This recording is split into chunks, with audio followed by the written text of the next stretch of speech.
పాత్రని తీసుకున్న దాన్ని నిండుగా ఉప్పుని పోసేయండి. పోసేసి కుంకుమ పసుపు అలాగే కాకుండా ఒక 5 రూపాయల బిల్లని పెట్టండి. కుంకుమ పసుపు పవిత్రమైనది. 5 రూపాయల బిల్ల ధనాన్ని ఆకర్షిస్తుంది, అప్పుల నుంచి మనని బయటపడేస్తుంది. అలాగే కాకుండా ఉప్పు అనేది చెడు ఉంటే తీసేస్తుంది. మనకు అప్పు అనేది ఉండకుండా చేయడానికి కూడా ఉప్పు చాలా ఉపయోగపడుతుందండి.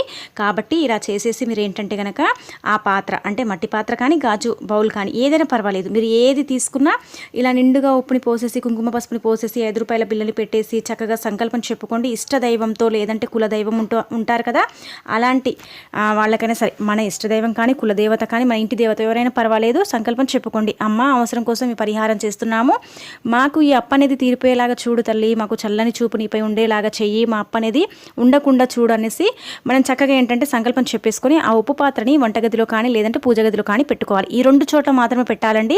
మిగతా చోట్ల పెట్టుకోకూడదా అండి అని మీకు సందేహం రావచ్చు. మిగతా చోట్లలో పెట్టుకుంటే ఫలితం అయితే